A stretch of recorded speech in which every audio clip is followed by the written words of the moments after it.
Hello, good morning, ನಮಸ್ಕಾರ ಎಲ್ರಿಗೂ. ನಾನ್ Gayathri. Welcome to my channel Gayu's clips. ಇದು ಒಂದು ರ್ಯಾಂಡಮ್ ಮಾರ್ನಿಂಗ್ ವ್ಲಾಗ್.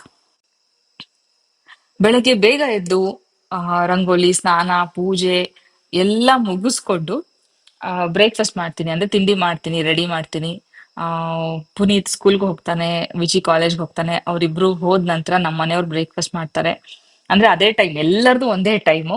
ಅವರು ಬ್ರೇಕ್ಫಾಸ್ಟ್ ಮಾಡಿ ಹೋದ ನಂತರ ಮನೆ ಯಾವ ರೀತಿ ಇರುತ್ತೆ, ಡೈನಿಂಗ್ ಟೇಬಲ್ ಆಗ್ಲಿ, ಅಡುಗೆ ಮನೆ ಆಗ್ಲಿ, ಯಾವ ರೀತಿ ಇರುತ್ತೆ. ನಾನ್ ಕೆಲ್ಸ ಮಾಡ್ತಾನೆ ಇವತ್ತು ಒಂದಷ್ಟು ವಿಚಾರಗಳನ್ನ ಮಾತಾಡ್ತಾ ಹೋಗ್ತೀನಿ. ಆ ನೋಡೋಣ, ನೀವ್ ಯಾವ ರೀತಿ ಸ್ಪಂದಿಸ್ತೀರಾ ಅಂತ ನಂಗೂ ಆಮೇಲೆ ಗೊತ್ತಾಗತ್ತೆ. ಓಕೆ. ವಿಡಿಯೋಸ್ ಅಂದ್ರೆ ಹೇಗಿರ್ಬೇಕು, ಯಾವ ರೀತಿ ವಿಡಿಯೋಸ್ ನಾವು ಮಾಡ್ಬೇಕು ಬ್ಲಾಗರ್ಸು. ಆ ಲಕ್ಕಿಲಿ ನನ್ಗೆ ತುಂಬಾ ಕಾಯುವಂತ ಪರಿಸ್ಥಿತಿ ಬರ್ಲಿಲ್ಲ. ಬೇಗ ಬೇಗ ಮಾನಿಟೈಸೇಷನ್ ಆಯ್ತು, ಬೇಗ ಬೇಗ ವ್ಯೂಸ್ ಬರ್ಲಿಕ್ಕೆ ಸ್ಟಾರ್ಟ್ ಆಯ್ತು. ಆ ಇಲ್ಲಿವರೆಗೂ ನಡ್ಕೊಂಡ್ ಬಂದೆ. ಇದು 5ನೇ ವರ್ಷ ನಾನು ಚಾನೆಲ್ ಸ್ಟಾರ್ಟ್ ಮಾಡಿ. ಆರಾಮಾಗಿ ನಡೀತಾ ಇದೆ, ನಡ್ಕೊಂಡು ಹೋಗ್ತಾ ಇದ್ದೀನಿ. ತುಂಬಾ ಸ್ಟ್ರೆಸ್ ತಗೊಳ್ತಾ ಇಲ್ಲ. ಏನಂದ್ರೆ ಹೆಣ್ಮಕ್ಳಿಗೆ ಒಂದು ಕಿವಿ ಮಾತು: ಕೆಲ್ಸ ಎಷ್ಟೇ ಇರ್ಲಿ ಮಧ್ಯದಲ್ಲಿ ನೀರ್ ಕುಡಿತಾ ಇರಿ. ಏನಾದ್ರೂ ಫ್ರೂಟ್ಸು, ವೆಜಿಟೇಬಲ್ಸು ತಿನ್ನಿ. ನಿಮ್ಮ ಆರೋಗ್ಯ ತುಂಬಾ ಮುಖ್ಯ. ಇಷ್ಟು ಜನನ ನೋಡ್ಕೋಬೇಕು ಅಂತಂದ್ರೆ ನೀವು ತುಂಬಾ ಗಟ್ಟಿಯಾಗಿರ್ಬೇಕು. ಮೆಂಟಲಿ, ಫಿಸಿಕಲಿ ಎರಡ್ರೂನು ನೀವು ಜೋಪಾನವಾಗಿ ನಿಮ್ಮನ್ನ ನೀವು ಕಾಪಾಡ್ಕೋಬೇಕು. ಓಕೆ. ನಡೀತು. ಆದ್ರೆ ಸುಮಾರು ಜನ ಪಾಪ ವಿಡಿಯೋ ಮಾಡ್ತಾ ಇದಾರೆ, ಟ್ರೈ ಮಾಡ್ತಾ ಇದಾರೆ. ಆದ್ರೆ ಏನ್ ಗೊತ್ತಾ, ಎಷ್ಟು ಕಷ್ಟಪಟ್ರು ಅವ್ರಗಳಿಗೆ, ಕೆಲವೊಬ್ಬರಿಗೆ ವ್ಯೂಸ್ ಸಿಗ್ತಾ ಇಲ್ಲ. ಅದೇ ರೀತಿ ನಾನು ಒಬ್ರ ಬಗ್ಗೆ ಇವತ್ತು ಮಾತಾಡ್ತಾನೆ. ಇಲ್ಲಿವರೆಗೂ ಯಾವ ಯೂಟ್ಯೂಬರ್ ಬಗ್ಗೆನೂ ಮೀನ್ಸ್ ವಿಡಿಯೋದಲ್ಲಿ ಮಾತಾಡಿಲ್ಲ.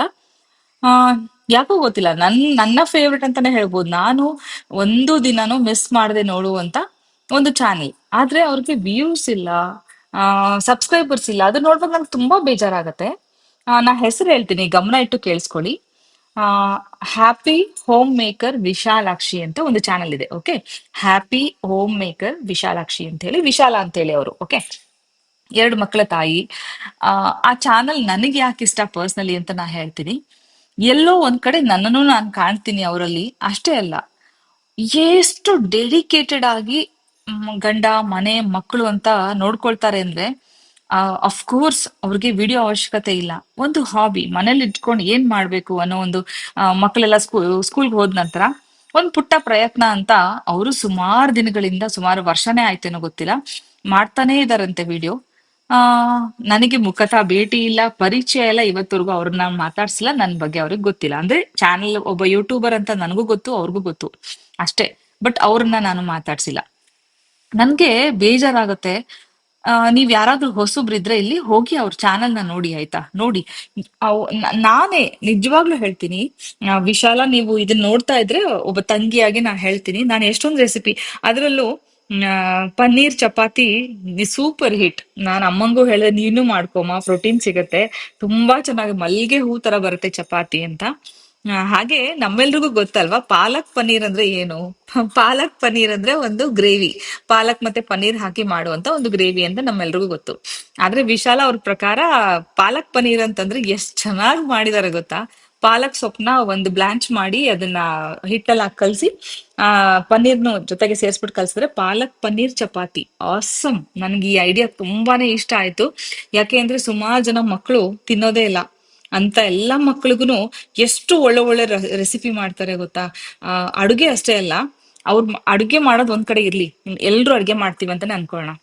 ಇಬ್ರು ಮಕ್ಕಳನ್ನ ಶಾಲೆ ಕಳ್ಸೋದಾದ್ರೆ ಎಷ್ಟು ಜನ ಕೇಳ್ತಾ ಇರ್ತೀರಾ, ಮೇಡಮ್ ಲಂಚ್ ಬಾಕ್ಸ್ ರೆಸಿಪೀಸ್ ತೋರಿಸಿ, ಸ್ನಾಕ್ಸಿಗೆ ಏನ್ ಕೊಡ್ಬೇಕು ತೋರಿಸಿ ಅಂತೆಲ್ಲ ಕೇಳ್ತಾ ಇರ್ತೀರಲ್ವಾ. ಒಂದ್ಸಲ ಅವ್ರ ಚಾನಲ್ ನೋಡಿ. ನಿಜವಾಗ್ಲು ಮಕ್ಕಳನ್ನ ಸಾಕಿದ್ರೆ ಈ ರೀತಿಯಲ್ಲಿ ಸಾಕ್ಬೇಕು ಅಂತ ಅನ್ಸುತ್ತೆ. ಆ ಮಕ್ಕಳಿಗೆ ಮೊಬೈಲ್ ಫೋನ್ ಬಗ್ಗೆ ಜಾಸ್ತಿ ಅಟ್ಯಾಚ್ಮೆಂಟ್ಸ್ ಇಲ್ಲ. ಜಾಸ್ತಿ ಯಾವ್ದ್ರ ಬಗ್ಗೆನು, ಹೊರಗಿನ ತಿಂಡಿ ತಿನಿಸುಗಳ ಬಗ್ಗೆ ಮೋಹ ಇಲ್ಲ. ಪ್ರತಿಯೊಂದನ್ನು ಮನೆಯಲ್ಲೇ ಮಾಡ್ಕೊಡುವಂತ ತಾಯಿ. ಪ್ರತಿಯೊಂದು ಎಷ್ಟು ಶ್ರಮ ವಹಿಸಿ. ಆ ಹಾಗೆ ವಿಶಾಲ ಕಾಂಪ್ಲಿಮೆಂಟ್ ಕೊಡ್ತೀನಿ. ಏನಕ್ಕೆ ಅಂದ್ರೆ ಈ ಪ್ರತಿಯೊಂದಕ್ಕೂ ಬಾಳೆ ಎಲೆ ಯೂಸ್ ಮಾಡ್ತಿರಲ್ಲ. ನಮ್ಗೆಲ್ಲ ಇಲ್ಲಿ ಹತ್ರದಲ್ಲಿ ಇದ್ರು ನಾವ್ ಅಷ್ಟೆಲ್ಲ ಬಾಳೆ ಎಲೆ ಯೂಸ್ ಮಾಡ್ತಾ ಇರ್ಲಿಲ್ಲ. ನಾನ್ ಅನ್ಕೊಳ್ತೀನಿ ಇವಾಗ, ಅಯ್ಯೋ ನನ್ ಮಗ ಚಿಕ್ಕೋನ್ ಇದ್ದಿದ್ರೆ ನಾನು ಇದೇ ತರ ಮಾಡ್ಬೋದಿತ್ತಲ್ವಾ ಅಂತ ಈಗ ಅನ್ಸುತ್ತೆ ನನ್ಗೆ. ಮೊನ್ನೆ ಅಷ್ಟೇ ನಾನು ವಿಡಿಯೋದಲ್ಲಿ ಹೇಳ್ತಾ ಇದ್ದೆ, ಆ ಹೂ ಕಿತ್ಕೊಂಬರೋದು, ಹರ್ಕೊಂಬರೋದು, ಕುಯ್ಕೊಂಬರೋದು ಇದೊಂದು ಡಿಬೇಟ್. ನನ್ಗೆ ನನ್ನ ಆಡು ಭಾಷೆನೇ ಮರ್ತೋಗೋ ಮಟ್ಟಕ್ಕೆ ಆಗ್ಬಿಟ್ಟಿದೆ. ಯಾರೋ ಒಬ್ರು ಒಳ್ಳೆ ಕಮೆಂಟ್ ಹಾಕಿದ್ರು. ಅದನ್ನ ನೋಡಿದ್ಮೇಲೆ ಅನ್ಸ್ತು, ನಾವ್ ಯಾಕೆ ನಮ್ ತನನ ಬಿಡ್ಬೇಕು ಅಂತ ಅನ್ಸ್ತು ಅಂತೆಲ್ಲ ಹೇಳಿದ್ನಲ್ವಾ. ಹೌದು, ಇವ್ರ ಚಾನೆಲ್ನ ನೋಡಿ. ಅವ್ರ ಭಾಷೆ ಎಷ್ಟು ಮಟ್ಟಿಗೆ ಸರಳವಾಗಿದೆ, ಅಥವಾ ತಮ್ಮತನ ಎಷ್ಟು ಉಳಿಸ್ಕೊಂಡು ಹೋಗ್ತಾ ಇದ್ದಾರೆ. ಅದು ಭಾಷೆ ಅಮ್ಮ ನೋಡುವಾಗ ತುಂಬಾ ಖುಷಿ ಪಟ್ರು. ನಮ್ಮಮ್ಮಂಗೆ ಎಷ್ಟು ಖುಷಿ ಆಯ್ತು ಅಂದ್ರೆ, ಫೋನ್ ಮಾಡ್ಕೊಡೆ. ನಾನು ಎಲ್ಲಿಂದ ಮಾಡ್ಲಮ್ಮ ಫೋನು, ಅವ್ರದ್ದೊಂದು ಇಮೇಲ್ ಐಡಿ ಕೂಡ ಇಲ್ಲ ಅದ್ರಲ್ಲಿ. ನನ್ಗೆ ಹೆಂಗ್ ಮಾಡ್ಲಿ, ಇಲ್ಲ ಮಾತಾಡ್ಸ್ತೀನಿ ಫೋನ್ ಮಾಡ್ಕೊಡು ಅಂತ. ಆಮೇಲೆ ಕಮೆಂಟ್ ಹಾಕೋಕ್ಕೂ ಕೂಡ ಪ್ರಯತ್ನ ಪಟ್ವಿ ನಾವು. ಯಾಕೋ ಕಮೆಂಟ್ ಹಾಕಿದ ತಕ್ಷಣ ಹೋಗ್ತಾ ಇತ್ತು, ನಮ್ ಕಮೆಂಟ್ ಅಲ್ಲಿ ರಿಸೀವ್ ಆಗ್ತಾನೆ ಇರ್ಲಿಲ್ಲ ಅವ್ರಿಗೆ. ಅಟ್ಲೀಸ್ಟ್ ನಿಮ್ ನಂಬರ್ನ ಮೇಲ್ ಮಾಡಿ, ಅಮ್ಮ ಮಾತಾಡ್ಸ್ಬೇಕು ಮಾತಾಡ್ಸ್ಬೇಕು ಅಂತ ಇದ್ ಮಾಡಿದ್ರು ಅಂತ ಹೇಳಿ. ಆಗ್ಲಿಲ್ಲ ಇವತ್ತಿನವರೆಗೂ ನಮ್ಗೆ ಅವ್ರನ್ನ ಕಾಂಟ್ಯಾಕ್ಟ್ ಮಾಡ್ಲಿಕ್ಕೆ ಆಗ್ಲಿಲ್ಲ. ಒಂದು ಬಳ್ಳಾರಿ ಅಂತ ಒಂದು ಸುಡು ಬಿಸಿಲಿನ ಊರಲ್ಲಿ ಆ ಗಿಡಗಳನ್ನ ಬೆಳೆಸ್ಕೊಂಡು ಮಕ್ಕಳನ್ನ ನೋಡ್ಕೊಂಡು ನಿಜವಾಗ್ಲೂ ತುಂಬಾ ಹೆಮ್ಮೆ ಅನ್ಸುತ್ತೆ ನಿಮ್ ಬಗ್ಗೆ. ಹಾಗೆ ನಿಮ್ಮತನನ ಉಳಿಸ್ಕೊಂಡ್ ಬರ್ತಾ ಇದ್ದೀರಾ. ನೆವರ್ ಮೈಂಡ್, ಯಾವುದೇ ಕಾರಣಕ್ಕೂ ಗಿವ್ ಅಪ್ ಮಾಡಬೇಡಿ. ಅಂದ್ರೆ ವ್ಯೂಸ್ ಬರುತ್ತೆ, ಸಬ್ಸ್ಕ್ರೈಬರ್ ಜಾಸ್ತಿ ಆಗ್ತಾರೆ, ಅದೆಲ್ಲ ಸೆಕೆಂಡ್ರಿ. ನೀವು ಇಷ್ಟು ಧೈರ್ಯವಾಗಿ ಇಷ್ಟೊಂದು ಮನಸ್ಸಿಟ್ಟು ನಿಮ್ಮ ಜೀವನ ಶೈಲಿನ ತೋರಿಸ್ತಾ ಇದ್ದೀರಲ್ಲ, ಇದಕ್ಕಿಂತ ಇನ್ನೇನ್ ಬೇಕು. ಹೌದು, ಬರೀ ನಾಟಕ, ದೊಂಬ್ರಾಟ, ಆ, ಏನಂದ್ರೆ ಕೂತ್ರು ಮೇಕಪ್, ನಿಂತ್ರು ಮೇಕಪ್, ಅದು ಬಿಟ್ರೆ ಬರೀ ಶೋ ಆಫ್, ಈ ತರ ಒಂದು ಎಷ್ಟೋ ಜನರ ವಿಡಿಯೋಸ್ಗಳು ಇರುತ್ತೆ.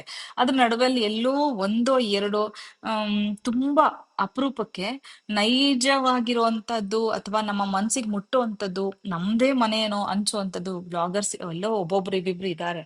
ಅದು ನೋಡ್ವಾಗ ತುಂಬಾ ಸಂತೋಷ ಆಗತ್ತೆ. ಯಾಕೋ ಗೊತ್ತಿಲ್ಲ, ಇವ್ರ ಬಗ್ಗೆ ಹೇಳ್ಬೇಕು ಅನ್ಸ್ತು, ನಾ ಮಾತಾಡ್ತಾ ಇದ್ದೀನಿ. ನೀವ್ ಯಾರಾದ್ರೂ ನೋಡಿಲ್ಲ ಅಂದ್ರೆ ಅವ್ರ ಚಾನಲ್ ನೋಡಿ, ನಿಮ್ಗೆ ಗೊತ್ತಾಗತ್ತೆ. ಓಕೆ. ಸರಿ, ನಾನು ಇಷ್ಟೊತ್ತು ವಿಶಾಲ್ ಅವ್ರ ಬಗ್ಗೆನೆ ತುಂಬಾ ಮಾತಾಡಿದೆ. ಅಂಡ್ ಇಬ್ರು ಮುದ್ದಾದ ಮಕ್ಕಳಿಗೆ ಆಲ್ ದ ಬೆಸ್ಟ್. ಚೆನ್ನಾಗಿ ಓದ್ಕೊಳ್ಳಿ ಇಬ್ರು. ನಿಮ್ ತಂದೆ ತಾಯಿ ತುಂಬಾ ಶ್ರಮ ವಹಿಸ್ತಾ ಇದಾರೆ, ನಿಮ್ಮ ಎಜುಕೇಶನ್, ನಿಮ್ಗೊಂದು ಒಳ್ಳೆ ಆರೋಗ್ಯ ಕೊಡ್ಬೇಕು, ಒಳ್ಳೆ ವಿದ್ಯೆ ಕೊಡ್ಬೇಕು ಅಂತ ತುಂಬಾ ಕಷ್ಟ ಪಡ್ತಾ ಇದಾರೆ. ಅದ್ ತಕ್ಕಂಗ ಆ ಮಕ್ಕಳು ಕೂಡ ಮುಂದುವರಿಲಿ ಅಂತ ದೇವ್ರಲ್ಲಿ ಬೇಡ್ಕೊಳ್ತೀನಿ. ಅಷ್ಟೇ ಅಲ್ಲ, ನಾನು ಇವತ್ತು ಪೀನಟ್ ಬಟರ್ ಮಾಡಿದೆ, ತುಂಬಾ ಚೆನ್ನಾಗ್ ಬಂತು. ವಿಶಾಲ ಅವರೇ, ನೀವು ಅದನ್ನ ಟ್ರೈ ಮಾಡಿ, ಮಕ್ಳಿಗೆ ಪೀನಟ್ ಬಟರ್ ಕೊಡಿ. ಹೇಗಿದ್ರು ಎಳ್ಳು ಎಲ್ಲ ಕೊಡ್ತಾನೆ ಇರ್ತೀರ ಪ್ರತಿದಿನ. ಹಾಗೆ ಮಕ್ಕಳಿಗೆ ಸ್ನಾಕ್ಸಿಗೆ ಪ್ರತಿದಿನ ಹಣ್ಣನ್ನ ಇಡೋದಕ್ಕಿಂತ ಊಟ ಆದ್ಮೇಲೆ ತಿನ್ಲಿಕ್ಕೆ ಒಂದ್ 10 ರಿಂದ 15 ಕಾಳು ಹುರಿದಿದ್ ಶೇಂಗಾ, ಒಂದ್ ತುಂಡು ಬೆಲ್ಲ ಇಡಿ. ಪ್ರತಿದಿನ ಬೆಲ್ಲ ಕೊಡಿ ಮಕ್ಕಳಿಗೆ ಮಧ್ಯಾಹ್ನದ ಹೊತ್ತು. ಊಟ ಆದ್ಮೇಲೆ ತಿನ್ಲಿಕ್ಕೆ ಹೇಳಿ. ಡೈಜೆಷನ್ ಚೆನ್ನಾಗತ್ತೆ, ಹಾಗೆ ಕ್ಯಾಲ್ಸಿಯಂ ಇಂಪ್ರೂವ್ ಆಗತ್ತೆ. ಹಾಗಾಗಿ ಶೇಂಗಾ ಮತ್ತೆ ಬೆಲ್ಲನ ಪ್ರತಿದಿನ ಇಡೋದನ್ನ ಮರಿಬೇಡಿ. ನೀವೆಲ್ಲ ಇಟ್ಟು ಕಳಿಸ್ತಾ ಇದೀರ ಮಕ್ಕಳಿಗೆ. ಅದ್ರ ಜೊತೆಗೆ ಒಂದು ಚಿಕ್ಕ ಬಾಟಲ್ ಮಜ್ಜಿಗೆ ಇಟ್ರೆ ಒಳ್ಳೇದೇನೋ ಅಂತ ಅಂದ್ಕೊಳ್ತೀನಿ ನನ್ನ ಅನಿಸಿಕೆ ಇದು. ಹೋಪ್ ನೀವೇನೋ ಅನ್ಕೊಳ್ಳಲ್ಲ ಅನ್ಕೋತೀನಿ. ಫೈನ್. ಬನ್ನಿ, ನನ್ನ ವಿಡಿಯೋಗೆ ಬರ್ತೀನಿ ಇವಾಗ. ಡೈನಿಂಗ್ ಟೇಬಲ್ ಎಲ್ಲ ಕ್ಲೀನ್ ಮಾಡ್ಕೊಂಡು ಬಂದೆ. ನನ್ಗದು ಇಮಿಡಿಯೇಟ್ಲಿ ಕ್ಲೀನ್ ಆಗ್ಬಿಡ್ಬೇಕು. ಮಧ್ಯಾಹ್ನದ ಊಟಕ್ಕೆ ಅಷ್ಟು ಆಲ್ರೆಡಿ ಪ್ರೆಸೆಂಟೇಬಲ್ ಆಗಿರುತ್ತೆ. ನಮ್ಮ ಹಳೆ ಮನೆಯ ಡೈನಿಂಗ್ ಟೇಬಲ್ ಯಾವಾಗ್ಲೂ ಹೇಗಿರ್ತಿತ್ತು ಅಂದ್ರೆ, ಅದು ಒಂಥರ ನಮ್ಮ ಈ ಸರ್ಕಲ್ ಒಂದು ಘಟ್ಟ ಇದ್ರೆ ಹೆಂಗಿರುತ್ತಲ್ಲ ಆ ತರ, ಹೋಗೋರ್ಗೆ ಬರೋರ್ಗೆ ಅದೊಂದು ಸೆಂಟ್ರ್ ಪ್ಲೇಸು. ಇವ್ರ ಕೈಯಲ್ಲಿ ಏನಿದ್ರು ನನ್ನನ್ನು ಸೇರ್ಕೊಂಡು ಬ್ಯಾಗ, ಪರ್ಸ, ದುಪಟ್ಟನ ಏನಿದ್ರು ಅದ್ರ ಮೇಲೆ ಇಡ್ಬೇಕು. ಎನಿ ಟೈಮ್ ತುಂಬಿ ತುಳುಕ್ತಾ ಇತ್ತು. ಬಟ್ ಈಗಿಲ್ಲ, ಪ್ರತಿ ವಸ್ತುಗಳಿಗೂ ಅದರದ್ದೇ ಆದ ಜಾಗ ಇರೋದ್ರಿಂದ ಸ್ವಲ್ಪ ಮಟ್ಟಿಗೆ ನೀಟಾಗೇ ಇರುತ್ತೆ ಯಾವಾಗ್ಲೂ. ಹಾಗೆ ಈಗ ಎಲ್ರು ಹೋದ್ರಲ್ವಾ, ಕೌಂಟರ್ ಟಾಪ್ ಎಲ್ಲ ಕ್ಲೀನ್ ಮಾಡ್ಕೊಳ್ತಾ ಇದ್ದೀನಿ. ಇದು ನನ್ನ ಸಮಯ, ಮೀ ಟೈಮ್. ನಾನು ಹಾಗಂತ ಫೇಸ್ ಪ್ಯಾಕ್ ಹಾಕೊಂಡು ಏನು ಮಾಡ್ತಾ ಇಲ್ಲ, ಯಾಕಂದ್ರೆ ಅದ್ರ ಬಗ್ಗೆ ನಂಗೆ ತಲೆಗೆ ಬರೋದೇ ಇಲ್ಲ. ಮೀ ಟೈಮ್ ಅಂದ್ರೆ ಏನ್ ಗೊತ್ತಾ, ನನ್ನ ಪಾಡಿಗೆ ನಾನು ಮನೆನ ಆರಾಮವಾಗಿ ಸಮಾಧಾನ ಕ್ಲೀನ್ ಮಾಡ್ಕೊಂಡು ಒಂದು ಏನಾದ್ರೂ ಕಷಾಯ ಕುಡಿತೀನೋ ಅಥವಾ ಒಂದು ಹಣ್ಣು ತಿಂತೀನೋ, ಅದು ನನ್ನ ಮೀ ಟೈಮ್. ಹಾಗೆ ನೋಡಿ, ಇಲ್ಲಿ ಕೌಂಟರ್ ಟಾಪ್ ಎಷ್ಟು ಮಟ್ಟಿಗೆ ತುಂಬಿದೆ ಈ ಕಡೆ. ಆ ಕಡೆ ಎಲ್ಲ ಫಸ್ಟ್ ಕ್ಲೀನ್ ಮಾಡ್ಕೊಂಡು ಆಮೇಲೆ ಈ ಕಡೆ ಬರ್ತೀನಿ. ನಮ್ದು under sink purifier, water purifier ಇರೋದು. ಅಂದ್ರೆ ಸಿಂಕಿನ್ ಕೆಳಗಡೆ ಇರುತ್ತೆ, ಅದಕ್ಕೊಂದು ಪೈಪ್ ನ ಮೇಲ್ ಕೊಟ್ಟಿರ್ತಾರೆ. ಹಾಗಾಗಿ ಆ ನೀರನ್ನ ಸ್ಟೋರ್ ಮಾಡಿ, ಕಾಪರ್ ಟ್ಯಾಂಕ್ ಕಾಣಿಸ್ತಾ ಇದೆಯಲ್ಲ ನಿಮ್ಗೆ, ಅದ್ರಲ್ಲಿ ಸ್ಟೋರ್ ಮಾಡಿ ಇಟ್ಕೊಳ್ತೀನಿ. ಆ ನೀರನ್ನ ಅಡುಗೆಗೆ, ಕರೆಂಟ್ ಇಲ್ದಾಗ ಕುಡಿಲಿಕ್ಕೆ ಬಳಸ್ತೀವಿ ನಾವು. ಅಂದ್ರೆ ಎನಿ ಟೈಮ್ ನಮ್ಗೆ ಅಲ್ಲಿ ನಲ್ಲಿ ಬರ್ತಾ ಇರುತ್ತೆ ನೀರು. ಅದು ಸಣ್ಣದಾಗಿ ಬರುತ್ತಲ್ವಾ, ಈ ತರ ತಾಮ್ರದಲ್ಲಿ ತುಂಬಿಸಿಟ್ಕೊಂಡ್ಬಿಟ್ರೆ ಅದು ಒಂದ್ ದಿನಕ್ಕೆ 2 ಟ್ಯಾಂಕ್ ಖಾಲಿ ಆಗ್ತಾ ಇರುತ್ತೆ. ಹಾಗಾಗಿ ನೀರ್ ರೊಟೇಟ್ ಆದಂಗೂ ಆಗತ್ತೆ. ತಾಮ್ರದ್ದು ತುಂಬಾ ಒಳ್ಳೇದಲ್ವಾ. ಹಾಗಾಗಿ ಅದನ್ನೇ ಹೆಚ್ಚಾಗಿ ಬಳಸ್ತೀವಿ ನಾವು. ಇದು ನನ್ಗೆ ಗಿಫ್ಟ್ ಬಂದಂತ ಕಾಪರ್ ಟ್ಯಾಂಕು. ನನ್ನ ಹತ್ರ ಇದ್ದಿದ್ದ ಟ್ಯಾಂಕ್ ನೀವು ನೋಡಿದ್ರೆ ಅದು ಕೂಡ ಇದೆ, ಇದಕ್ಕಿಂತ ಸ್ವಲ್ಪ ಎತ್ತರವಾಗಿದ್ದದು. ಒಬ್ರೇ ಕೊಟ್ಟಿರೋದು ನನ್ಗೆ ಅದನ್ನು. ಆ ಹಾಗೆ ಕಿಟಕಿ ಬಗ್ಗೆ ಎಲ್ಲ ಮಾತಾಡ್ತಾ ಇದ್ರಿ. ನಾನು ಅವಾಗ್ಲೇ ಬಾಗಿಲು ತೆಗ್ದಾಗ ನೀವು ನೋಡಿದ್ರಿ ಅನ್ಸುತ್ತೆ. ಈ ಕೌಂಟರ್ ಟಾಪ್ ಬಲಭಾಗಕ್ಕೆ ಒಂದು ಬಾಗಿಲಿದೆ, ಯುಟಿಲಿಟಿಗೆ ಹೋಗುತ್ತೆ. ನಾನು ಹೋಮ್ ಟೂರ್ ಮಾಡಿದಾಗ ನಿಮ್ಗೆ ಕ್ಲಿಯರ್ ಪಿಕ್ಚರ್ ಸಿಗತ್ತೆ. ಆ ಕಿಟಕಿ ನೋಡಿ ಸುಮಾರು ಜನ ಕಡಿಮೆ ಆಯ್ತು, ಚಿಕ್ಕದಾಯ್ತು, ಗಾಳಿ ಇಲ್ಲ, ಬೆಳಕಿಲ್ಲ, ಆ ಅಡುಗೆ ಮನೆ ಚಿಕ್ಕದಾಯ್ತು ಅಂತೆಲ್ಲ ಹೇಳ್ತಿರಲ್ಲ. ನನಗೆ ಈ ಅಡುಗೆ ಮನೆಯಲ್ಲೇ ಓಡಾಡ್ಲಿಕ್ಕೆ ಆಗ್ತಿಲ್ಲ. ನನಗೆ ಸ್ಪೇಷಿಯಸ್ ಆಗೇ ಇದೆ, ಹಾಗೆ ಸಿಕ್ಕಾಪಟ್ಟೆ ಸಾಮಾನ ಇಟ್ಕೊಳಕ್ಕೆ ನಂಗೆ ಜಾಗ ಇದೆ. ಈ ಕಟ್ಟೆ ಏನ್ ಕಾಣಿಸ್ತಾ ಇದೆಯಲ್ಲ, ಈ ಕಟ್ಟೆ ಮಾಡಿಸಿದ್ದು ಎಂತ ಡಿಶ್ ವಾಷರ್ ಇಡ್ಲಿಕ್ಕೆ. ಆ ಕಡೆ ಭಾಗಕ್ಕೆ ಡಿಶ್ ವಾಷರ್ ಇದೆ, ಈ ಕಡೆಗೆ ಜಸ್ಟ್ ಒಂದು ಡಿಸೈನ್ ತರ ಮಾಡ್ಸಿರೋದಷ್ಟೇ. ಡಿಶ್ ವಾಷರ್ ಇಡ್ಲಿಕ್ಕೆ ಸಿಂಕ್ ಪಕ್ಕಕ್ಕೆ ಬೇಕು ನನ್ಗೆ ಅಂತ ಮಾಡ್ಸಿದ್ರಿಂದ ಒಂದು ಕಟ್ಟೆ ಬಂತು. ಚೆನ್ನಾಗೇ ಆಯ್ತು. ನನ್ಗೆ ಹೆಚ್ಚು ಚಾಪಿಂಗ್ ಗಿಪಿಂಗ್ ಇತ್ತು ಅಥವಾ ವಿಡಿಯೋದಲ್ಲಿ ಯಾರಾದ್ರೂ ತೋರಿಸ್ಬೇಕು ಅಂತಿದ್ರೆ ನಾನು ಈ ಕಟ್ಟೆನ ಬಳಸ್ಕೊಳ್ತೀನಿ. ಇನ್ನು ಬಳಸಿಲ್ಲ, ಮುಂದಕ್ಕೆ ಬಳಸ್ಕೊಳ್ತೀನಿ. ಆ ಈಗ ನೋಡ್ಬೋದು, ಈ ಫ್ರಿಜ್ ಅಲ್ಲಿ ಇಡೋ ಸಾಮಾನುಗಳು ಫ್ರಿಜ್ ಅಲ್ಲಿ ಇಡ್ತಾ ಇದ್ದೀನಿ. ಆ ಸಾಮಾನುಗಳ ಆ ಜಾಗಗಳಿಗೆ ಸೇರ್ಬಿಡ್ಬೇಕು. ಈ ಕೌಂಟರ್ ಟಾಪ್ ಕೂಡ ಕ್ಲೀನ್ ಆಯ್ತು. ಈಗ ಹಣ್ಣಿಂದು ಬುಟ್ಟಿಯನ್ನು ಯಾವಾಗ್ಲೂ ಕಣ್ಣೆದುರಿಗೆ ಇಟ್ಕೊಂಡಿರ್ತೀನಿ, ಯಾಕಂದ್ರೆ ಏನಾದ್ರು ತಿನ್ಬೇಕು ಅನ್ಸ್ದಾಗ ಏನಕ್ಕೂ ಕೈ ಹಾಕಲ್ಲ, ಒಂದು ಹಣ್ಣು ತಗೊಂಡ್ ತಿನ್ಬಿಡ್ಬೋದು ಅಂತ. ಒಳ್ಳೊಳ್ಳೆ ಅಭ್ಯಾಸಗಳನ್ನ ನಿಧಾನಕ್ಕೆ ರೂಢಿಸ್ಕೊಳ್ತಾ ಇದ್ದೀವಿ. ಇವತ್ತು ನಾನು ವಾಯ್ಸ್ ಓವರ್ ಮಾಡ್ತಾ ಇರೋದು ಬುಧವಾರ. ಇವತ್ತಿನ ದಿನ ನಾನು ಏನ್ ಕಳೆದ್ನಲ್ಲ, ಇವತ್ತು ನನಗೆ ಸ್ಯಾಟಿಸ್ಫ್ಯಾಕ್ಟರಿ ಅಂತ ಅನ್ಸ್ತು. ಯಾಕಂದ್ರೆ ತುಂಬಾ ತಿಂಗಳುಗಳಾದ ನಂತರ, ಯಾಕಂದ್ರೆ ಗೃಹ ಪ್ರವೇಶದ ಒಂದು ತಿಂಗಳು ಮುಂಚೆ, ಗೃಹ ಪ್ರವೇಶ ಆದ ನಂತರ ಇಲ್ಲಿವರೆಗೂ ನನ್ಗೆ ಯಾವ್ದ್ರ ಕಡೆನೂ ಗಮನ ಇಲ್ಲ. ಸ್ಕಿನ್ ಆಗ್ಲಿ, ಹೇರ್ ಆಗ್ಲಿ, ಅಥವಾ ಹೆಲ್ತ್ ಕಡೆ ಏನಕ್ಕೂ ಗಮನ ಇಲ್ಲ. ನಾನು ಕಂಪ್ಲೀಟ್ಲಿ ಡೆಡಿಕೇಟೆಡ್ ಟು ಮನೆ ಅನ್ನಂಗ್ ಆಗ್ಬಿಟ್ಟಿದೆ. ಇವತ್ತು ಫಾರ್ ದಿ ಫಸ್ಟ್ ಟೈಮ್ ಇಷ್ಟು ದಿನ ಆದ್ಮೇಲೆ ಯೋಗ ಸ್ಟಾರ್ಟ್ ಮಾಡ್ಕೊಂಡೆ, ಮತ್ತೆ ಸ್ಟಾರ್ಟ್ ಮಾಡಿದೀನಿ. ನನ್ನ ರುಟೀನ್ ಹೆಲ್ದಿ ಫುಡ್ ಹ್ಯಾಬಿಟ್ಸು, ಯೋಗ, ವಾಕಿಂಗ್ ವಾಕಿಂಗ್ ಮಾಡ್ತಾನೆ ಇದ್ದೆ ಬಿಡಿ. ಮತ್ತೆ ಆಸ್ ಯೂಶುವಲ್ ನನ್ನ ರುಟೀನ್ ಇದೆ ಇವತ್ತು. ಸೊ ತುಂಬಾ ತೃಪ್ತಿಯಾಗಿ ನಿದ್ರೆ ಮಾಡ್ತೀನಿ ಅಂತ ಅನ್ಸುತ್ತೆ ಇವತ್ತು. ಯಾಕಂದ್ರೆ ನನ್ನ ಮನ್ಸಿಗೆ ನಾನಂತೂ ಹಾಗೇನೆ, ಆ ನನ್ನ ಅನ್ಕೊಂಡಿದ್ದು ಆಗ್ಬಿಡ್ಬೇಕು. ಯಾಕಂದ್ರೆ ನಿದ್ದೆಲ್ ಕೂಡ ನನ್ಗೆ ಅದು ಚುಚ್ತಾ ಇರುತ್ತೆ. ಮೇ ಬಿ ಅದು ತುಂಬಾ ಅಷ್ಟೊಂದು ತಲೆ ಕೆಡ್ಸ್ಕೋಬಾರ್ದು ಹೆಣ್ಮಕ್ಳು. ಬಟ್ ನನ್ಗೇನೋ ಹಿಂಗೇ ಆಗ್ಬೇಕು ಹಂಗೆ ಆಗ್ಬೇಕು ಅಂತ ಮನ್ಸಲ್ಲಿ ಇದ್ಬಿಟ್ರೆ ಅದ್ ಯಾವಾಗ್ಲೂ ಒಂದ್ ರೀತಿ ಚುಚ್ತಾನೆ ಇರುತ್ತೆ. ಸೊ ಎಲ್ಲ ಕ್ಲೀನ್ ಮಾಡ್ಕೊಂಡೆ. ಕ್ಲೀನ್ ಮಾಡ್ಕೊಂಡು ಒಂದು ಬಾಳೆಹಣ್ಣನ್ನು ತಿಂತೀನಿ ಇವಾಗ. ತಿಂದು ನೀರ್ ಕುಡ್ದಿದ್ದಾಯ್ತು, ಹಣ್ಣು ತಿಂದಿದ್ದಾಯ್ತು. ಹೋಗಿ ಸ್ವಲ್ಪ ಹೊತ್ತು ಇವತ್ತು ಅರ್ಧ ಗಂಟೆ ರೆಸ್ಟ್ ಕೂಡ ಮಾಡಿದೆ ನಾನು. ಇದೆಲ್ಲ ಕ್ಲೀನ್ ಆದ್ಮೇಲೆ ನನ್ಗೆ ನೆಮ್ಮದಿ ಮನ್ಸಿಗೆ ಎಲ್ಲ ಆಯ್ತು. ಅಡುಗೆ ಸ್ಟಾರ್ಟ್ ಮಾಡಲ್ಲ ಇಮಿಡಿಯೇಟ್ಲಿ. ಕೆಲವೊಂದ್ಸಲ ಬೆಳಗ್ಗೆನೆ ಸಾಂಬಾರ್ಗೆ ಅಟ್ಲೀಸ್ಟ್ ಕುಕ್ಕರ್ ಕೂಗ್ಸಿಟ್ಟಿರುತ್ತೆ. ಇವತ್ತು ಅದನ್ನು ಮಾಡ್ಲಿಲ್ಲ. ಹೊರಗಡೆ ಏನೋ ಸೌಂಡ್ ಬಂತು, ನೋಡ್ದೆ. ಗೇಟಿಗೆ ಒಂದು ರಿಮೋಟ್ ಇದೆ ನನ್ನ ಹತ್ರ, ಸೊ ನಾನು ಇಲ್ಲಿಂದಾನೆ ಓಪನ್ ಮಾಡ್ಬೋದು, ಕ್ಲೋಸ್ ಮಾಡ್ಬೋದು. ಆಯ್ತು, ರೆಸ್ಟ್ ಮಾಡಿ ಬಂದೆ. ಬಂದ ತಕ್ಷಣ ಇವಾಗ ಡಿಶ್ ವಾಷರ್ ಅಲ್ಲಿ ಪಾತ್ರೆ ಇತ್ತು, ಅದನ್ನ ಎಲ್ಲ ತೆಗೆದಿಡ್ಬೇಕು. ಪಾತ್ರೆ ಎಲ್ಲ ಆ ಜಾಗಕ್ಕೆ ಸೇರಿಸ್ಬಿಟ್ರೆ ನನಗೊಂದ್ ರೀತಿ ನೆಮ್ಮದಿ ಮನ್ಸಿಗೆ. ಅದನ್ನ ಸೇರ್ಸಿದ್ರೆ ನೆಕ್ಸ್ಟ್ ಮತ್ತೆ ನಾವು ಬೇರೆ ಪಾತ್ರೆಗಳನ್ನ ಡಿಶ್ ವಾಷರ್ ಅಲ್ಲಿ ಇಡ್ಲಿಕ್ಕೆ ಅನುಕೂಲ. ಹಾಗೆ ಮಾಡ್ತೀನಿ ಇವಾಗ. ಎಲ್ಲ ಪಾತ್ರೆಗಳನ್ನ ಬೇಗ ತೆಗೆದ್ಬಿಟ್ಟು ಆ ಬೇರೆ ಪಾತ್ರೆಗಳನ್ನ ಜೋಡಿಸ್ಕೊತೀನಿ. ಡಿಶ್ ವಾಷರ್ ಎಷ್ಟು ಅನುಕೂಲ ಅಂದ್ರೆ, ಪಾತ್ರೆಗಳು ಮಾತ್ರ ಹೊಸಾದ್ ಈಗ ತಂದಿದೀವಿ ನಾವು ಶಾಪಿಂದ ಅನ್ನೋಷ್ಟು ಹೊಸದಾಗ್ ಕಾಣಿಸುತ್ತೆ, ಪಳಪಳ ಅಂತ ಇರುತ್ತೆ. ನನ್ಗೆ ಅದಕ್ಕೆ ಡಿಶ್ ವಾಷರ್ ತುಂಬಾ ಇಷ್ಟ. ನಾನು ಅಮ್ಮಂಗೆ ಹೇಳ್ತಾ ಇರ್ತೀನಿ, ಬಟ್ ಅಮ್ಮ ಮುಗೀತ್, ನಾನು ಇನ್ನೇನಕ್ಕೂ ಇನ್ವೆಸ್ಟ್ಮೆಂಟ್ ಮಾಡಲ್ಲ ಅಂತಾರೆ. ಅದೇ ಕರೆಕ್ಟು. ಯಾಕಂದ್ರೆ ಇನ್ನ ಮುಂದಕ್ಕೆ ಸ್ವಲ್ಪ ಫ್ರೀ ಆಗ್ಬಿಟ್ರೆ ಇಲ್ಲೊಂದ್ ಸ್ವಲ್ಪ ದಿವಸ ಅಲ್ಲೊಂದ್ ಸ್ವಲ್ಪ ದಿವಸ ಇದ್ಕೊಂಡು ಹಂಗು ಹಿಂಗು ಟೈಮ್ ಪಾಸ್ ಮಾಡ್ತಾರೆ. ಈಗ ಏನ್ ಸಿಂಕಲ್ ಇತ್ತು ಆ ಪಾತ್ರೆಗಳು ನೋಡಿ, ಅದನ್ನ ತೊಳ್ದೇ ಹೋಗ್ಬೇಕು ಅಂತ ಇದ್ದಿದ್ರೆ ಸ್ಟ್ರೆಸ್ ನನಗದು. ಸ್ಟ್ರೆಸ್ ತಗೊಳ್ಳಿಲ್ಲ ನಾನು. ಎಲ್ಲದನ್ನು ಕ್ಲೀನ್ ಆಗಿ ಎಲ್ಲ ಕೌಂಟರ್ ಟಾಪ್ ಎಲ್ಲ ಅಂದ್ರೆ ಗ್ಯಾಸ್ ಕಟ್ಟೆ ಪೂರ್ತಿ ಕ್ಲೀನ್ ಮಾಡ್ಕೊಂಡು ನಾನು ಹೋದ್ನಾ. ಈಗ ಬಂದು ಆ ಪಾತ್ರೆಗಳೆಲ್ಲ ಇದಕ್ ಜೋಡಿಸ್ಬಿಟ್ಟು ಮಿಕ್ಕಿದ ಪಾತ್ರೆ ತೊಳ್ಕೊತಾನೆ ನಾನು ಏನ್ ಅಡಿಗೆ ಮಾಡ್ಬೇಕು ಅದ್ರ ಬಗ್ಗೆ ಯೋಚನೆ ಮಾಡಿ ಸ್ಟಾರ್ಟ್ ಮಾಡ್ಕೊಳ್ತೀನಿ. ಬಹುಶಃ ನಾನ್ ಎಲ್ಲಾ ಮುಗಿಸಿ ನಾನು ಒಳಗೋದಾಗ 10:45 ಆಗಿತ್ತು. 11:30 ನಾನು ಆಲ್ರೆಡಿ ಕಿಚನ್ ಅಲ್ಲಿ ಇದ್ದೀನಿ. ಅಂದ್ರೆ ಹೋಗಿ ಅಲ್ಲಿ ರೂಮಲ್ಲಿ ಏನಾದ್ರು ತೆಗೆದಿದ್ರೆ ಎಲ್ಲ ತೆಗ್ದ್ಬಿಟ್ಟು ಮಾಡಿ ಒಂದು 15 ರಿಂದ 20 ನಿಮಿಷ, ಬೇಡ 30 ಮಿನಿಟ್ಸ್ ನಾನು ರೆಸ್ಟ್ ಮಾಡ್ತೀನಿ. ನಿದ್ರೆ ಮಾಡಲ್ಲ, ರೆಸ್ಟ್ ಮಾಡ್ತೀನಿ. ಅಂದ್ರೆ ಬ್ಯಾಕಿಗೆ ರೆಸ್ಟ್ ಬೇಕು, ಬೆನ್ನು ನೋವ್ತಾನೆ ಇರುತ್ತೆ, ಬೆಳಗ್ಗೆಯಿಂದ ನಿಂತಿರ್ತೀವಲ್ವಾ.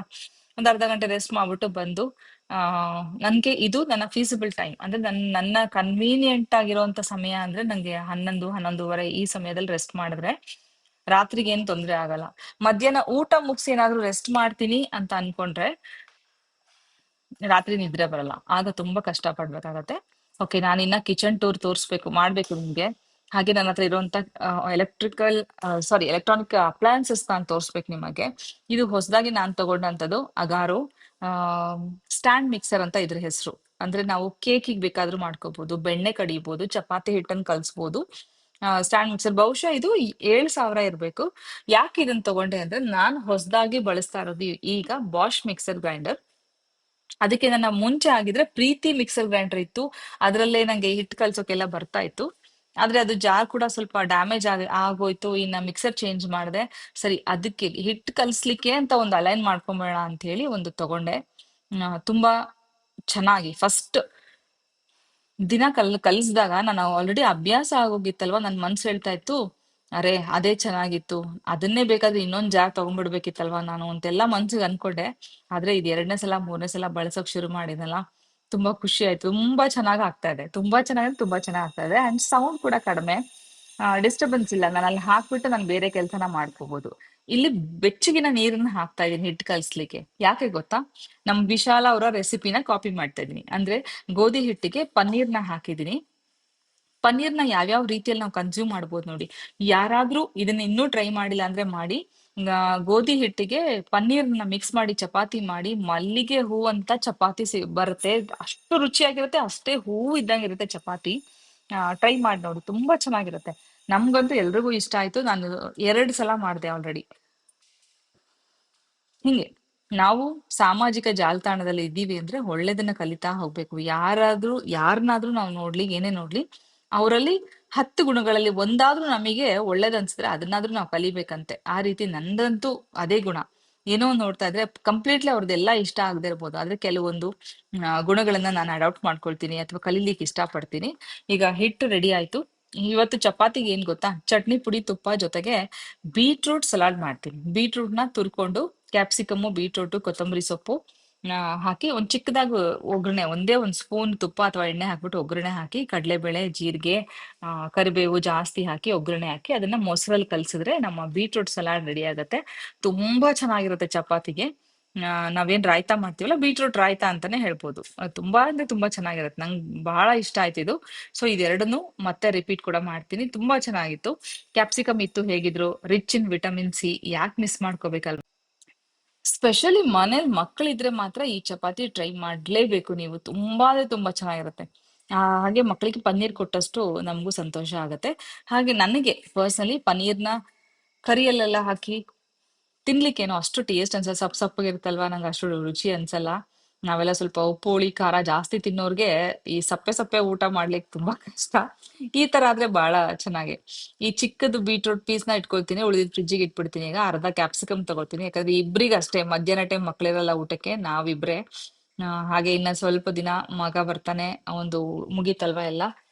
ಇನ್ನ ನೆಕ್ಸ್ಟ್ PG ನೀಟ್ ಬರೀತಾನೆ. ಅಲ್ಲಿವರೆಗೂ ಮನೇಲೆ ಇರ್ತಾನೆ. ನೀಟ್ ಬರ್ದು ಸೀಟ್ ಸಿಗ್ಬೇಕು, ಸಿಕ್ಮೇಲೆ ಅವನು ಹೋಗೋ ತನಕನು ಇನ್ನ ಮನೇಲಿ ಇರ್ತಾನೆ. ಆ ಅಲ್ಲಿಗೆ ನಾವು 5 ಜನ ಮನೇಲಿ ಆಗ್ತೀವಿ.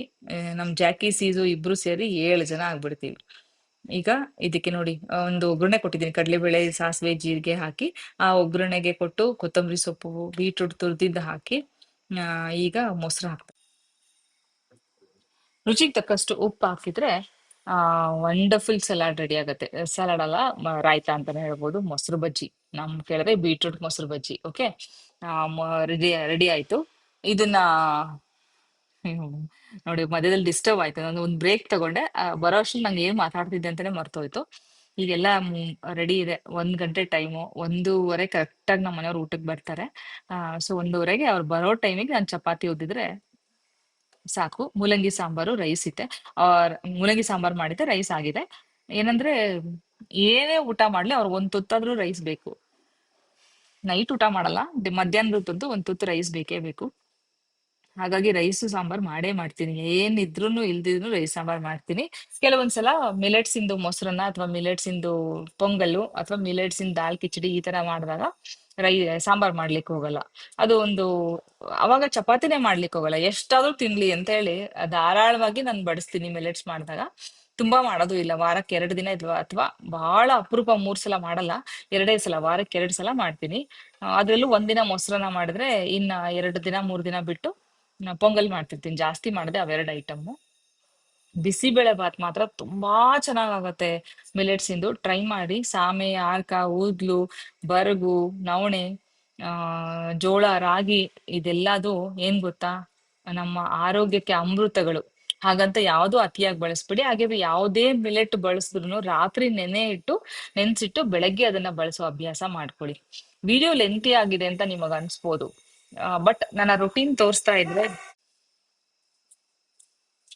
ಹಾಗೆ ಒಂದೊಂದೇ ಹೆಂಚುಗಳನ್ನ ರೆಡಿ ಮಾಡ್ಕೊಳ್ತಾ ಇದೀನಿ ಇವಾಗ. ಎಲ್ಲ ತಂದು ಕಟ್ಟಿ ಕಟ್ಟಿ ಕಟ್ಟಿ ಬಾಕ್ಸ್ ಮಾಡಿ ಇಟ್ಬಿಟ್ಟಿದ್ವಿ, ಅದನ್ನ ತೆಗ್ದು ಇವಾಗ ನಾನು ಹೇಳ್ದಲ್ಲ, ಜೀವ ಬಿಗ್ ಹಿಡ್ಕೊಂಡು 2 ದಿನ ನಾನ್ ಸ್ಟಿಕ್ ಬಳಸೋದಿಕ್ ನನಗೆ ಸಾಕಾಗ್ ಹೋಯ್ತು. ಸೊ ಮತ್ತೆ ನನ್ನ ಹಂಚು ಸಿಕ್ತು. ಇದು ಸ್ವಸ್ಥ ಅವ್ರ ಹತ್ರ ತಗೊಂಡಂತ ಕಬ್ಣದ ಹೆಂಚು, ಚಪಾತಿ ಹೆಂಚು, ರೊಟ್ಟಿನೂ ಮಾಡ್ಬೋದು ಚಪಾತಿನೂ ಮಾಡ್ಬೋದು. ಆ ಸೊ ಈಗ ಚಪಾತಿ, ಅದೇ ಹೇಳ್ದಲ್ಲ, ಉದ್ಲಿಕ್ಕೂ ಕೂಡ ಅಷ್ಟು ಸಾಫ್ಟ್ ಆಗಿ ಅಷ್ಟು ಚೆನ್ನಾಗಿ ಬರ್ತಾ ಇತ್ತು. ನನ್ಗೊಂಥರ ಸಂತೋಷ ಆಯ್ತು ಅದು. ಹಾಗೆ ತಿನ್ನುವಾಗ ಟೇಸ್ಟು ಅಷ್ಟೇ. ನಮ್ಮ ಮನೆಯವ್ರಿಗೆ ಕೇಳಿದೆ ಏನ್ ಡಿಫ್ರೆನ್ಸ್ ಅಂತ, ತುಂಬಾ ಸಾಫ್ಟ್ ಇದೆ ಚಪಾತಿ ಇವತ್ತು ಅಂದ್ರು. ಅದೇ ಹೇಳ್ದೆ ಪನ್ನೀರ್ ಹಾಕಿದೀನಿ ಈ ತರ ಅಂತ. ನಿಂಗೆ ವಿಡಿಯೋ ನೋಡೇ ಮಾಡ್ದೆ ಅಂತ ಹೇಳ್ದೆ. ಹೌದಾ ಅಂತ ಹೇಳಿದ್ರು. ಅವ್ರಿಗಷ್ಟು ಮೀನ್ಸ್ ಗೊತ್ತಾಗಲ್ಲ, ಯಾಕಂದ್ರೆ ನಾನು ಅಮ್ಮ ಇಬ್ರು ನೋಡಿದೀವಿ, ಹಾಗಾಗಿ ನಮಗ್ ಗೊತ್ತಾಗತ್ತೆ, ಅವ್ರಿಗೆ ಗೊತ್ತಾಗಲ್ಲ. ಆ ಸೊ ಚಪಾತಿ ಎಲ್ಲ ಮುಗಿಸ್ಕೊಂಡು ಇಬ್ರದು ಊಟ ಮಾಡಿದ್ವಿ. ಊಟ ಮಾಡಿದ್ಮೇಲೆ ನನ್ಗೆ ಸ್ವಲ್ಪ ಬೇರೆ ಕೆಲ್ಸಗಳಿತ್ತು. ಅದೆಲ್ಲ ಅಂದ್ರೆ ಬಟ್ಟೆ ಒಣಗಾಕ್ ಹೋಗ್ತೀನಿ, ಅದನ್ನ ತಂದ್ ಮಡ್ಚಿಡ್ಬೇಕು, ಮೆಷಿನಿಗೆ ಬಟ್ಟೆ ಹಾಕ್ಬೇಕು ಇನ್ನೊಂದ್ ರೌಂಡು. ಹಾಗೆ ಅಲ್ಲಲ್ಲಲ್ಲಿ ಏನಾದ್ರು ಕೆಲ್ಸಗಳು. ನೀವ್ ನಂಬಲ್ಲ, ಇನ್ನ ಇತ್ಲ ಕಡೆ ಯುಟಿಲಿಟಿಯಲ್ಲಿ ತುಂಬಾ ಸಾಮಾನುಗಳು ಬಿದ್ದಿತ್ತು, ಅದೆಲ್ಲ ನೆನ್ನೆ ಕ್ಲೀನ್ ಮಾಡಿದ್ವಿ. ಇನ್ನ ಎಲ್ಲೆಲ್ಲಿ ಫೈನಲಿ ಹೆಂಗಾಗತ್ತೆ ಅಂದ್ರೆ, ಕೆಲವೊಂದ್ ಸಾಮಾನುಗಳನ್ನ ಎಲ್ಲಿ ಇಡ್ಬೇಕು ಇದನ್ನ ಅಂತ ನನ್ ತಲೆ ಓಡಲ್ಲ, ಅಷ್ಟ್ರ ಮಟ್ಟಿಗೆ ಕನ್ಫ್ಯೂಷನ್ ಹೋಗ್ಬಿಡ್ತೀನಿ ನಾನು ಕೆಲವೊಂದ್ಸಲ. ಆತರ ಆಗತ್ತೆ. ಆತರ ಸಾಮಾನುಗಳು ಸ್ವಲ್ಪ ಇದೆ. ಆ ಕೊಟ್ಟಿದೀವಿ ಅಂದ್ರೆ ಅದೇನ್ ಚೀಲ ಗಟ್ಲೆ ಕೊಟ್ಟಿದೀವಿ ಸಾಮಾನುಗಳನ್ನ. ಹಾಗೆ ಇನ್ನೊಂದಷ್ಟು ಆಶ್ರಮಗಳಿಗೆ ಕೊಡುವಂತ ಬಟ್ಟೆಗಳನ್ನ ಎತ್ತಿಟ್ಟಿದೀವಿ, ಅಮ್ಮ ನಾನು ಇಬ್ರು ಕುತ್ಕೊಂಡು ತೆಗೆದು ಎತ್ತಿಟ್ಟಿದೀವಿ, ಹೋಗ್ ಬರ್ಬೇಕು ಒಂದಿನ. ಹಾಗೆ ನನ್ ಮಗಂದು ಮುಗೀತು ಅಂತ ಹೇಳಿದ್ನಲ್ಲ, ಮಗ ಆ ಮತ್ತೆ ಅವನ್ ಫ್ರೆಂಡ್ಸ್ ಕೂಡ ಕಳ್ಸಿದಾರೆ ಇವಾಗ ಬಟ್ಟೆಗಳ. ಆಶ್ರಮಕ್ಕೆ ಹೋದಾಗ ಇದನ್ನು ಕೊಟ್ಬಿಡಿ ಅಂತ ಹೇಳಿ. ಸೊ ಈಗ ಎಲ್ಲಾರ್ದು ತಗೊಂಡೋಗ, ಅದೇನು ಗಾಡಿ ಫುಲ್ ಆಗುತ್ತೇನೋ ಅಷ್ಟಾಗ್ಬಿಟ್ಟಿದೆ, ಎಲ್ಲಾರ್ದು ಸೇರ್ಕೊಂಡು ಹೋಗಿ ಒಂದಿನ ಕೊಟ್ಟು ಬರ್ಬೇಕು. ಅಂದ್ರೆ ಈಗ ವೃದ್ಧಾಶ್ರಮಕ್ಕೆ ಹೋದ್ರೆ ಸೀರೆ ಮತ್ತೆ ಬೇರೆ ನಮ್ಮ ಬಟ್ಟೆಗಳು ಕೊಡ್ಬೋದು, ಆದ್ರೆ ಈ ಮಕ್ಕಳ ಆಶ್ರಮಗಳಿಗೆ ಹೋಗ್ಬೇಕು. ಈಗ ಹೆಣ್ಮಕ್ಳಿಗೆ ಕೊಡುವಂತದ್ದು, ಹಾಗೆ ಹುಡುಗರಿಗೆ ಕೊಡುವಂತದ್ದು ಎಲ್ಲ ಹೋಗಿ ಕೊಟ್ಟು ಬರ್ಬೇಕು. ಒಂದಿನ ಪ್ಲಾನ್ ಮಾಡ್ಕೋಬೇಕು, ಅಮ್ಮನ ಜೊತೆ. ಅಮ್ಮನ್ನು ಕರ್ಕೊಂಡು ಹೋಗಿ ಕೊಟ್ಟು ಬಂದ್ರೆ ಅಲ್ಲಿ ಕೆಲ್ಸ ಮುಗಿಯುತ್ತೆ. ನೋಡ್ಬೋದು ಎಷ್ಟು ಚೆನ್ನಾಗಿತ್ತು. ಚಪಾತಿ, ರಾಯ್ತ, ಚಟ್ನಿ ಪುಡಿ, ತುಪ್ಪ. ಬರೀ ಒಂದ್ ಐಟಮ್ ನಡಿಯೋದೇ ಇಲ್ಲ ನಮ್ಮ ಮನೇಲೆಲ್ಲ, ಎರಡೆರಡು ಇರ್ಲೇಬೇಕು. ನಾನೇನ್ ಬೇರೆ ಪಲ್ಯ ಮಾಡ್ಲಿಲ್ಲ, ಯಾಕಂದ್ರೆ ಇದ್ರಲ್ಲಿ ಬೀಟ್ರೂಟ್ ಹಾಕಿದ್ನಲ್ಲ, ಸೊ ಒಂದ್ ವೆಜಿಟೇಬಲ್ ತಿಂದಂಗ್ ಆಗತ್ತೆ ಅಂತ ಮತ್ತೆ ಪಲ್ಯ ಮಾಡ್ಲಿಲ್ಲ. ಸೊ ಹಾಗಾಗಿ ಚಟ್ನಿ ಪುಡಿ, ತುಪ್ಪ ಹಾಕಿ ಕೊಟ್ಟೆ ಅವ್ರಿಗೆ. ನೋಡಿ, ಅಲ್ಲಿ ತುಪ್ಪ ಕರಗಿಸ್ತಾ ಇದ್ದೀನಿ. ಹಾಗೆ ಇನ್ನ 4 ಗಂಟೆ ಆಯ್ತು. ಇನ್ ಮಕ್ಳು ಬರ್ತಾರೆ ಅಷ್ಟ್ರಲ್ಲಿ ನಾನು ಒಂದ್ ಕಷಾಯನ ಮಾಡ್ಕೊಂಬೇಡ ಅನ್ಕೊಂಡೆ. ಸೊ ಪುದೀನ ಬೇಕಿತ್ತು, ಹೋಗಿ ಸ್ವಲ್ಪ ಪುದೀನ ಹಾಗೆ ಕರ್ಬೇವಿನ ಸೊಪ್ಪು ಖಾಲಿ ಆಗಿತ್ತು. ಕರ್ಬೇವಿನ ಸೊಪ್ಪು ದಿನಾ ತಗೊಂಬಂದ್ ಹಾಕ್ಬೋದು. ನಾನು ಸಿಕ್ಕಾಪಟ್ಟೆ ಕರ್ಬೇವು ಹಾಕ್ತೀನಿ. ನನಗ್ ಬೇಕಾಗುವಷ್ಟು ಕರ್ಬೇವ್ನ ಹೋಗಿ ಪ್ರತಿ ಬೆಳಗ್ಗೆ, ಮಧ್ಯಾಹ್ನ, ಸಂಜೆ 3 ಟೈಮ್ ಕುಯ್ಕೊಂಬರಕ್ ಆಗಲ್ಲ. ನಾನೇನ್ ಮಾಡ್ತೀನಿ ಅಂದ್ರೆ, ಆ, ಒಂದು 2 ದಿನಕ್ಕೆ 3 ದಿನಕ್ಕೆ ಹೋಗಿ ಬೇಕಾದಷ್ಟನ್ನ ಆ ಕಡ್ಡಿ ಮುರ್ಕೊಂಡ್ ಬಂದ್ಬಿಡ್ತೀನಿ. ಫ್ರಿಜ್ ಅಲ್ಲಿ ತಂದು ಇಟ್ಕೊಂಡ್ರೆ ಈ ಗಿಡಗಳಿಗೆ ನಾವು ಔಷಧಿ ಹೊಡಿಯಲ್ಲ, ಯಾವ್ದೇ ರೀತಿ ಕೆಮಿಕಲ್ ಹಾಕಲ್ಲ, ಫರ್ಟಿಲೈಸರ್ಸ್ ಇಲ್ಲ, ಏನಿಲ್ಲ. ಮೊನ್ನೆ ತಾನೇ ದನದ ಗೊಬ್ಬರ ತರ್ಸ್ಬಿಟ್ಟು, ಅಂದ್ರೆ ಸಗಣಿ ಗೊಬ್ಬರ ತರಿಸಿ ಎಲ್ಲಾ ಗಿಡಗಳಿಗೆ ಹಾಕ್ಸಿದೀವಿ, ಮಣ್ಣು ಹಾಕ್ಸಿದೀವಿ ಮತ್ತೆ. ಹಾಗಾಗಿ ಇದಕ್ಕೆ ಯಾವುದೇ ಪೆಸ್ಟಿಸೈಡ್ ಇಲ್ಲ. ಪ್ರತಿದಿನ ಗಿಡಕ್ ನೀರ್ ಬಿಡುವಾಗ ಗಿಡದ ಮೇಲಿಂದಾನೇ ಬಿಡೋದು, ಅಂದ್ರೆ ಒಂದ್ ರೀತಿ ವಾಶ್ ಮಾಡ್ದಂಗ್ ಮಾಡ್ತೀವಿ. ನಾನು ಯಾವುದೇ ರೀತಿ ಈ ಕರ್ಬೇವಿನ ಸೊಪ್ಪು ಕಿತ್ಕೊಂಬಂದ್ರೆ ಅದನ್ನ ಮತ್ತೆ ತೊಳೆಯಕ್ ಹೋಗಲ್ಲ, ಹಾಗೆ ಒಗ್ಗರಣೆಗೆ ಹಾಕ್ತೀನಿ, ಹಾಗೆ ತಿಂತೀವಿ. ಆ ಸಮಾಧಾನನೂ ಇದೆ, ನಾವೇ ಬೆಳೆದಿದ್ದು, ನಾವು ಕ್ಲೀನ್ ಆಗಿ ಮೇಂಟೈನ್ ಮಾಡ್ತಿದೀವಿ ಅನ್ನೋದು. ಹಾಗೆ ಪುದೀನ ಸೊಪ್ಪು ನಂಗೆ ಬೇಕಿತ್ತು, ಸ್ವಲ್ಪ ಪುದೀನ ಎಲ್ಲ ತಗೊಂಡು. ಪುದೀನ ಸೊಪ್ಪು ಎಷ್ಟು ಚೆನ್ನಾಗ್ ಬಂದಿತ್ತು. ಈ ಮಣ್ಣು ಹಾಕೋರ್ ಹತ್ರ ಗೊಬ್ಬರ ಮಣ್ಣು ಹಾಕ್ಸಿದ್ವಲ್ಲ ಮೊನ್ನೆ, ಗೊಬ್ಬರ ಮಣ್ಣು ಹಾಕ್ಸಿದ್ರೆ ಪುದೀನ ಸೊಪ್ಪಿನ ಮೇಲೆಲ್ಲ ಹಾಕ್ ಹೋಗ್ಬಿಟ್ಟಿದ್ದಾರೆ. ಅರ್ಧಕ್ಕರ್ಧ ಸೊಪ್ಪೆ ಕಾಣಿಸ್ತಾ ಇಲ್ಲ, ಆ ತರ ಮಣ್ಣು ಹಾಕ್ ಹೋಗಿದಾರೆ ಅವರು. ಸುಮಾರು ಗಿಡಗಳನ್ನ ಅಷ್ಟೇ ಗುಣಿಸುತ್ತ ಮಾಡಿದ್ದೆಲ್ಲ ಮುಚ್ಕೊಂಡು ಹೋಗಿದೆ. ಎಷ್ಟು ಹೊಟ್ಟೆ ಉರಿತೆ ಅಂದ್ರೆ, ಅದನ್ನ ಮೇಂಟೈನ್ ಮಾಡಕ್ ಎಷ್ಟ್ ಕಷ್ಟ. ಅವ್ರು ಎಷ್ಟು ನೆಗ್ಲಿಜಿಬಲ್ ಆಗಿ, ಅವ್ರ ಕೆಲ್ಸ ಆದ್ರೆ ಮುಗೀತು, ಆ ತರ ಅವರು ಹಾಕ್ ಹೋಗಿದ್ದಾರೆ. ಬಟ್ ಪರವಾಗಿಲ್ಲ, ಮಣ್ಣು ಗೊಬ್ಬರ ಬಿದ್ದೆಲ್ಲ. ಇವಾಗ ಮಳೆ ಬಂದ್ರೆ ಸಾಕು. ಹೇಗಿದೆ ನಿಮ್ಮಲ್ಲೆಲ್ಲ, ಮಳೆ ಬರ್ತಾ ಇದೆಯಾ? ನಮ್ಗಂತೂ ನಿಜವಾಗ್ಲೂ ಮಳೆನೇ ಇಲ್ಲ, ಒಂದು ಸಲನೂ ಮಳೆ ಬಂದಿಲ್ಲ. ಅದೇ ಬೇಜಾರು. ಬರುತ್ತೆ ಬರುತ್ತೆ ಸೈಕ್ಲೋನ್ ಅಂದ್ರು, ಅದಂದ್ರು ಇದಂದ್ರು, ಮುಂಗಾರು ಬಂತು, ಏನ್ ಬಂತೋ ಮಳೆ ಅಂತೂ ಇಲ್ವೇ ಇಲ್ಲ, ಹಂಗಾಗಿದೆ. ಒಂದ್ಸಲನಾದ್ರೂ ಮಳೆ ಬರ್ಲಿ ಅಂತ ಆಸೆ ಆಗ್ತದೆ. ಈ ಮನೆಗ್ ಬಂದ್ಮೇಲೆ ಅಟ್ಲೀಸ್ಟ್ ಮಳೆ ಎಂಜಾಯ್ ಮಾಡೋಣ ಅಂದ್ರೆ ಮಳೆನೇ ಬರ್ತಾ ಇಲ್ಲ. ನಾನ್ ತಂದು ಈಗ ಕಷಾಯ ಇಟ್ಟೆ. ಸ್ವಲ್ಪ ಶುಂಠಿ ಕುಟ್ಟು ಹಾಕ್ತೀನಿ, ಪುದೀನ ಶುಂಠಿ ಎರಡನ್ನು ಕುದಿಸ್ಬಿಟ್ಟು ಒಂದ್ ಗ್ಲಾಸ್ ಅಷ್ಟು ಕುಡಿತೀನಿ. ಆಮೇಲೆ ಕರ್ಬೇವನ್ನೆಲ್ಲ ಕಿತ್ತು ಬಾಕ್ಸಿಗೆ ಹಾಕಿ ಇಡ್ತೀನಿ. ಫ್ರಿಜ್ ಅಲ್ಲಿ ಇಟ್ಕೋತೀನಿ. ಒಂದ್ 2 ದಿನ ಖಾಲಿ ಮಾಡ್ಬಿಡ್ತೀನಿ, 2-3 ದಿನ ಇಷ್ಟು ಸೊಪ್ಪನ್ನ ಖಾಲಿ ಮಾಡ್ಬಿಡ್ತೀನಿ. ನಾನು ಸಿಕ್ಕಾಪಟ್ಟೆ ಯೂಸ್ ಮಾಡ್ತೀನಿ. ಹಾಗೆ ನಮ್ ಪುನೀತ ಬಂದ ಸ್ಕೂಲಿಂದ.